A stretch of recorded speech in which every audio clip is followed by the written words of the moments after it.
Everyone, welcome back to my YouTube channel. मुझे पता है मैं काफ़ी टाइम से इनएक्टिव थी, लेकिन डोंट वरी, अब मैं बिल्कुल एक्टिव रहूँगी, कंसिस्टेंट रहूँगी और बैक टू बैक वीडियोस आपके लिए आती रहेंगी। तो आज की हमारी वीडियो है ICSE board class 10th biology chapter number 1, that is cell cycle, cell division and structure of chromosome। तो बच्चों, जो हमारा फर्स्ट चैप्टर है वो 3 पार्ट्स में डिवाइडेड है, cell cycle, cell division and structure of chromosome. तो मोस्ट प्रोबेबली हम ये दोनों पार्ट, सेल साइकिल और सेल डिवीजन, आज की वीडियो में कवर करेंगे। तो चलिए बिना टाइम वेस्ट किए स्टार्ट करते हैं cell cycle. So what is cell cycle? हम इसको समझने से पहले हम अपनी लाइफ से इसको रिलेट करके चलते हैं।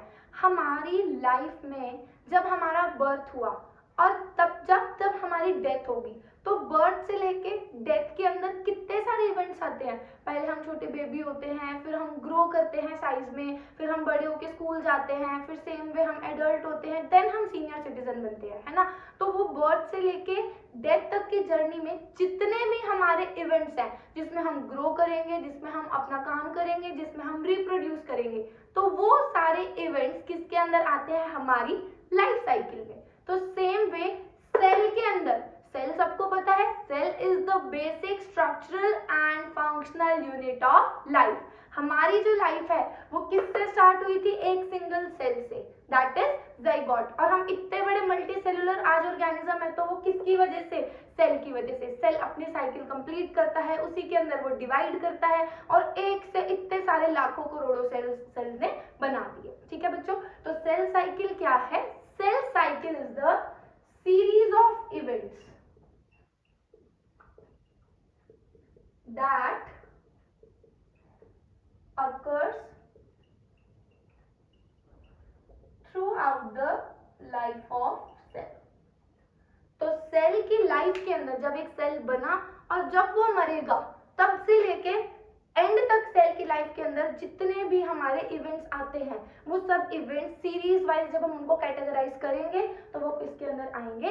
सेल साइकिल के अंदर आएंगे। ठीक है, तो यानी सेल साइकिल के अंदर सेल ग्रो भी करेगा, ठीक है, सेल डिवाइड भी करेगा और सेल अपने जितने मेटाबॉलिक फंक्शंस हैं वो उनको भी कैरी ऑन करवाएगा। तो सेल साइकिल में कौन कौन से इवेंट्स आगे? Basically grow, divide and to complete its function. Is it clear? तो सेल साइकिल की सिर्फ एक छोटी सी डिफाइन है, व्हाट इज सेल साइकिल? तो cell cycle is the series of events that occurs throughout the life of the cell in which cell can grow, divide and play its metabolic as well as other functions. Is it clear? चलो अब हम start करते हैं cell division. What is cell division? चलिए cell division से पहले हम cell cycle के ही फेजेस के बारे में देख लेते हैं। सेल साइकिल में बच्चे 2 फेजेस होते हैं, ठीक है। First is interphase and second is M phase. Interphase and M phase. Interphase is the non-dividing phase. Interphase कैसा phase है? Non-dividing. And M phase is the dividing phase. यानी जो हमारा सेल डिवाइड करेगा वो सेल साइकिल के कौन से फेज में डिवाइड करेगा? M फेज में। Here M means mitotic phase. ठीक है बच्चों, तो M का मतलब यहाँ पे क्या है? Mitotic phase. अब इसको एक एग्जांपल के साथ समझते हैं, ठीक है। जैसे आपकी बोर्ड की क्लास है, और आप क्या कर रहे हो? बोर्ड एग्जाम्स के लिए प्रिपेयर कर रहे हो। तो सारा साल तो आप बोर्ड एग्जाम्स नहीं दे रहे, आप क्या कर रहे हो? आप बोर्ड की प्रिपरेशन कर रहे हो, ठीक है ना। और प्रिपरेशन का जो फेज है वो एक्चुअल बोर्ड वाले फेज से क्या है? कम है। तो सेम वे इंटरफेज में सेल डिवाइड नहीं करेगा, सेल अपने आप को प्रिपेयर करेगा सो दैट वो एम फेज में आकर डिवाइड कर सके। जैसे ये सारा साल आप अपने आप को बोर्ड के लिए प्रिपेयर कर रहे हो, सो this is a preparatory phase, और जब बोर्ड एग्जाम्स आ जाएंगे तो वो आपका एक्चुअल फेज होगा। तो सेम वे सेल साइकिल में इंटर फेज में सेल डिवाइड नहीं करेगा, वो अपने आप को क्या करेगा? प्रिपेयर करेगा। तो इसीलिए हम इसको नॉन डिवाइडिंग फेज भी कहते हैं और हम इसको प्रिपरेटरी फेज भी बोल सकते हैं। ठीक है जी, साथ साथ नोट कर लें आप। तो इंटरफेज को हम और क्या कह सकते हैं, प्रिपरेटरी फेज, बिकॉज इसमें सेल क्या करेगा, अपने आप को डिवीजन के लिए प्रिपेयर करेगा। और जब वो अपने आप को प्रिपेयर कर लेगा, यानी जब इंटरफेज हमारा कंप्लीट हो गया, तब उसके बाद सेल कौन से फेज में एंटर करेगा, M phase. M phase means the actual phase जिसने सेल को डिवाइड करना है। Is it clear? अब बताओ, आपका प्रिपरेशन वाला समय ज्यादा लंबा है या आपका बोर्ड एग्जाम वाला समय ज्यादा लंबा होगा? प्रिपरेशन वाला ना पूरा साल प्रिपरेशन करनी है, तो same way interphase longest phase है। ठीक है, क्यों? क्योंकि इसने प्रिपेयर करना है, तो इसको बहुत सारे काम करने हैं एक्चुअल एम फेज में एंटर करने से पहले। ठीक है, so interphase is the longest phase and M phase is shorter as compare to the interphase. Is it clear?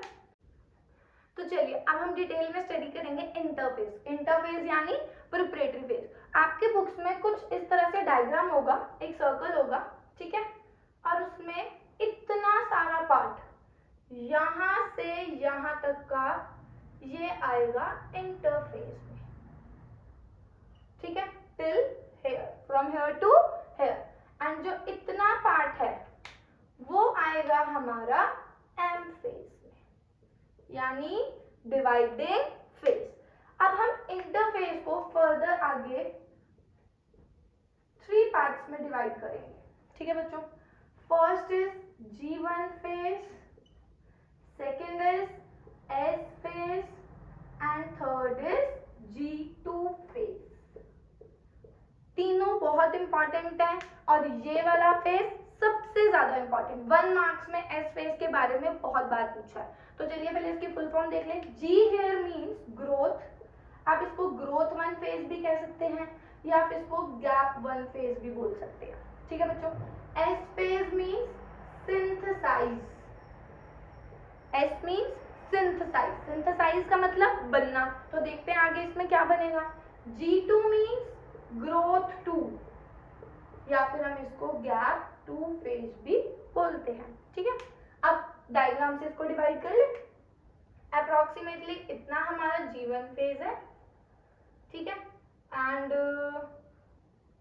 इतना लगा लो, ये हमारा G2 फेज है, and approximately this is our, sorry, G1 के बाद S phase and this is our G2 phase, और ये जितना भी आ जाएगा वो M फेज होगा। ये हम आगे करेंगे, very very very very important. ठीक है बच्चों, अब G1 फेज में होता क्या है, as the name suggest growth 1, तो इसमें सेल अपनी क्या करेगा, ग्रोथ करेगा।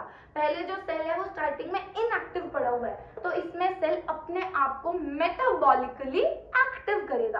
अब जब वो एक्टिव हो जाएगा तो साथ साथ वो अपनी क्या करेगा, ग्रोथ करेगा, यानी अपने साइज को बढ़ाने की कोशिश करेगा। जैसे ही उसके अंदर मटेरियल बनेगा तो उसका साइज ऑटोमेटिकली बढ़ेगा। ठीक है, अब बनेगा क्या इसके अंदर, मतलब ग्रोथ क्या लेकर होगी इसकी, तो इसकी ग्रोथ होगी बच्चे हमारी आरएनए बनेगा इसके अंदर और प्रोटीन बनेगा।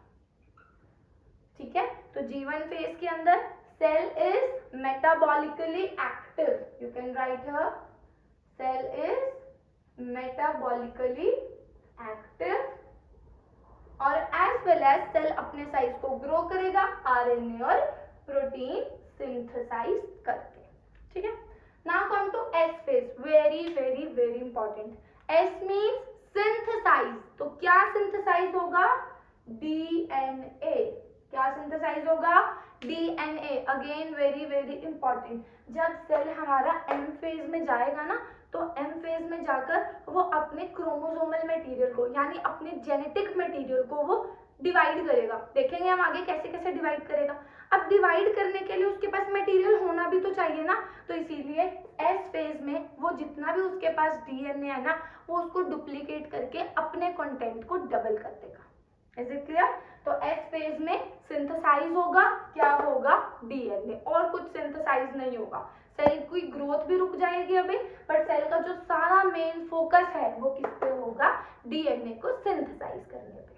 ठीक है, अब जैसे ही एस फेज खत्म हो जाएगा, कंप्लीट हो जाएगा, तो जो बचा हुआ आरएनए और प्रोटीन था, पूरा यहाँ पर नहीं सिंथेसाइज हुआ, जो थोड़ा बहुत बचा हुआ आरएनए और प्रोटीन था वो अब यहाँ पर कंप्लीट होगा, यानी आरएनए और प्रोटीन की सिंथेसिस यहाँ पर G2 फेज में क्या होगी, कंप्लीट होगी। आगे बात समझ। और इसमें भी हम कह सकते हैं ग्रोथ होगी, जो बची हुई ग्रोथ है, जो यहाँ पर कंप्लीट नहीं हुई, जो रह गई, वो कसर किसने पूरी कर दी, G2 फेज में। Is it clear? तो चलो G1 फेज में क्या होगा, ग्रो करेगा सेल, आरएनए बनेगा और प्रोटीन बनेगा, ठीक है। एस फेज में सिर्फ और सिर्फ क्या बनेगा, DNA. Very very important, S phase में क्या बनेगा, डीएनए, ठीक है बच्चों। और G2 फेज में जो बचा हुआ काम G1 का था वो ये कंप्लीट करेगा, बचा हुआ डीएनए, आरएनए, प्रोटीन और जो उसकी सेल की ग्रोथ है वो G2 फेज में कंप्लीट होगी, ठीक है बच्चों। आई होप आपको इंटरफेस क्लियर है। So what is interface, again I am repeating, it is the first and longest phase of the cell cycle. पहला फेज है और सबसे लॉन्गेस्ट है, और जिसमें सेल डिवाइड नहीं करेगा तो उसको हम नॉन डिवाइडिंग या फिर हम प्रिपरेटरी फेज भी बोल सकते हैं, ठीक है। और इंटरफेस फर्दर आगे कितने पार्ट्स में डिवाइडेड है, 3 parts, G1, S and G2। Clear है? चलो अब हम एंटर करते हैं M फेज। तो चलो बच्चों next start with M phase. Very very very important, मतलब क्वेश्चन आएगा ही आएगा, इसमें से लिखवा के रख लो। M फेज कौन सा फेज है, डिवाइडिंग फेज, यानी इसमें सेल अपने आप को क्या करेगा, डिवाइड करेगा। डिवाइड का मतलब 1 से 2 बनाएगा, अपने आप की डिवीजन। जैसे ये एक मार्कर है, इट इज 1 नाउ, अभी अपने आप को डिवाइड कर रहा है, तो देखो टूट गया, टूट के कितने पार्ट्स में डिवाइड हो गया, 2 पार्ट्स में। तो ऐसे ही सेल भी अपने आप को डिवाइड करेंगे एम फेज के अंदर, ठीक है। अब ये फेज स्टार्ट करने से पहले मैं आपको थोड़ी सी बेसिक बात बताना चाहूंगी। एम फेज बच्चे हमारे, मतलब इसमें हमने ना 2 साइकिल्स पढ़नी है, एक हमने पढ़नी है माइटोसिस और एक हमने पढ़नी है मियोसिस, ठीक है। बहुत इजी है, वेरी सिंपल, ठीक है। माइटोसिस क्या होती है, ये ऐसी सेल डिवीजन है जिसमें सेल 1 से 2 अपने सेल्स में डिवाइड होगा, ठीक है। और इसकी खास बात ये है कि जितने क्रोमोसोम पेरेंट सेल में है, डॉटर सेल में भी उतने ही क्रोमोसोम है, ठीक है। सपोज यहाँ पर 2n क्रोमोसोम है, 2n मीन्स डिप्लॉयड, यानी 2 सेट्स ऑफ क्रोमोसोम। और आगे जाकर जो 2 डॉटर सेल्स बनेंगे उसमें भी 2n और 2n है। तो बताओ ऐसा कैसे पॉसिबल है, ठीक है। याद करो अभी एस फेज में सेल ने क्या करा था, अपने डीएनए को डबल किया था ना, तो वो डबल अब उसके यहाँ पे काम आ रहा है, उसको हाफ हाफ डिस्ट्रीब्यूट करने में, ठीक है। So this is the parent cell and these are the daughter cells, ठीक है। तो माइटोसिस के बारे में इंट्रो मिल गई कि माइटोसिस में क्या होगा, 1 parent cell divides into 2 daughter cells with same number of chromosome. जितने क्रोमोसोम पेरेंट सेल के पास है उतने ही क्रोमोसोम किसके पास होंगे बच्चे, डॉटर सेल के पास, ठीक है। अब इसी वजह से इस माइटोसिस को बोला जाता है equational division. Very very important question आता है, which cell division is known as equational division and why? कौन सी सेल डिवीजन को, दोनों में से किसको इक्वेशनल डिवीजन बोलते हैं और क्यों बोलते हैं? तो इक्वेशनल डिवीजन किसको बोलेंगे, आपके सामने ही है, माइटोसिस। अब देखो इक्वे, इक्वे से वर्ड आ रहा है इक्वल, इक्वे से वर्ड क्या आ रहा है, इक्वल। तो इसमें क्रोमोसोम नंबर हर स्टेज में क्या रहेंगे, इक्वल रहेंगे, यानी जितने पेरेंट सेल के पास उतने डॉटर सेल के पास। जब ये आगे फर्दर डिवाइड होगा 2 में, ये भी आगे डिवाइड होगा 2 में, तो इनके पास भी 2n 2n 2n और सेम वे ऐसे चलता ही रहता है, ठीक है। अब जो मियोसिस होती है इसको हम बोलते हैं रिडक्शनल डिवीजन। रिडक्ट, सबको पता है रिडक्ट मीन्स कम करना, रिड्यूस करना। तो इसमें क्या होता है, एक सेल, पहली बात ये मियोसिस जो है ये 1 से 4 सेल बनाएगी, not in 1 stage but in 2 stages. पहले 1 से बनाएगी 2, ठीक है, और 2 से बनाएगी 4। तो यहाँ पर हमारी मियोसिस की कंप्लीट होगी, ठीक है बच्चों।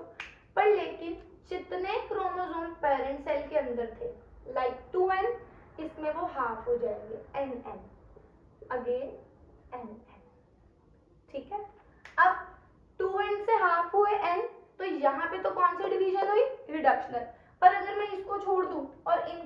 तो यहाँ तो सेम है ना, एन और एन सेम है ना, सेम है ना, तो फिर कौन सी होगी यहाँ पर, माइटोसिस होगी। वो हम आगे इन डेप्थ पढ़ेंगे, ठीक है।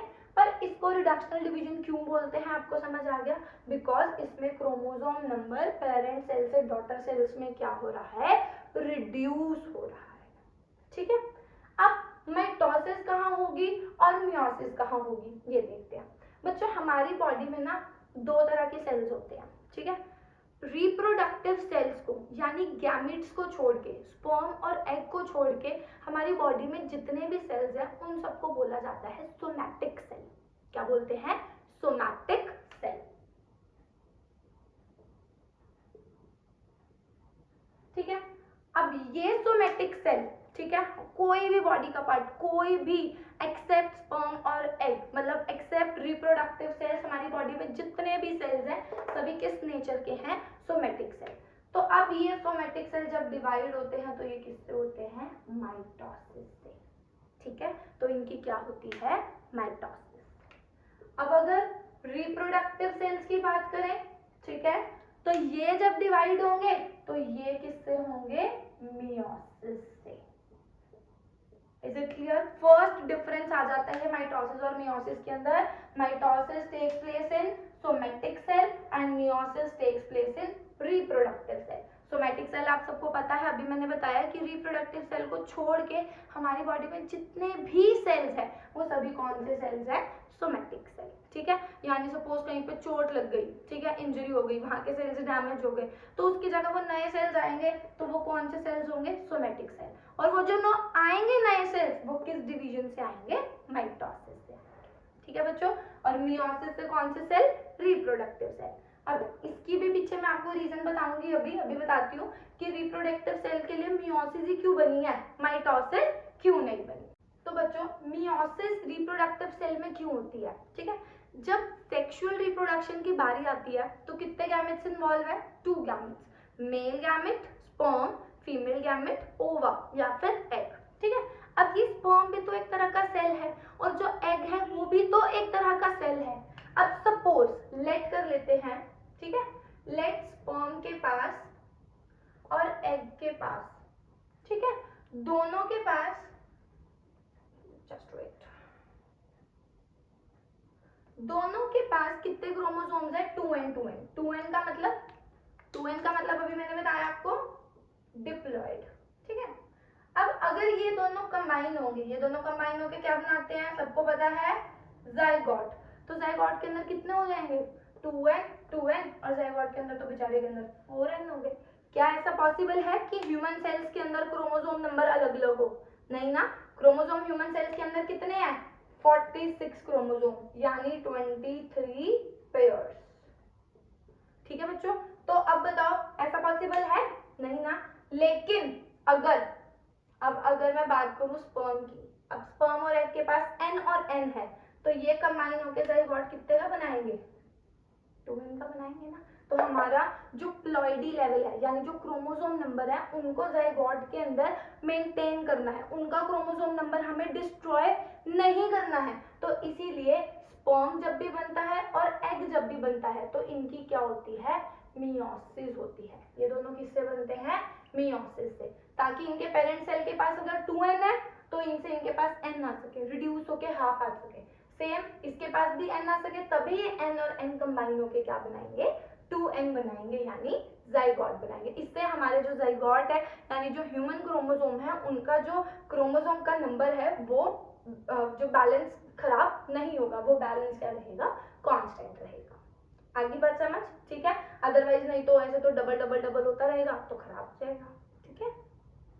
तो क्लियर है। तो माइटोसिस किस में होती है, सोमैटिक सेल, एंड मियोसिस किस में होती है, रिप्रोडक्टिव सेल्स में। यानी सिर्फ जब हमारी गैमेट फॉर्मेशन, जब हमें गैमेट्स बनाने हैं, स्पर्म बनेगा और एग बनेगा, तब इनके पेरेंट सेल की मियोसिस होगी, ताकि स्पर्म और एग हमारे पास कैसा आ सके, हैप्लॉइड आ सके, ठीक है। सो आई होप आपको सेल साइकिल और सेल डिवीजन के बारे में इंट्रोडक्शन मिल चुका होगा कि वो एक्चुअल में है क्या। किसी भी टॉपिक को पढ़ने से पहले जब तक हमें उसका इंट्रो ना पता हो ना कि हम पढ़ क्या रहे हैं तो हमें समझ आना मुश्किल हो जाता है, ठीक है। तो अब मैं पार्ट 2 में इस चैप्टर के माइटोसिस और मियोसिस दोनों को डिटेल में कवर करूंगी, ठीक है। तब तक के लिए चैनल को सब्सक्राइब करें, लाइक करें, वीडियो अगर अच्छी लगी हो शेयर करें और मुझे कमेंट्स में बताएं कि नेक्स्ट वीडियो किसकी होगी, ठीक है। Bye bye.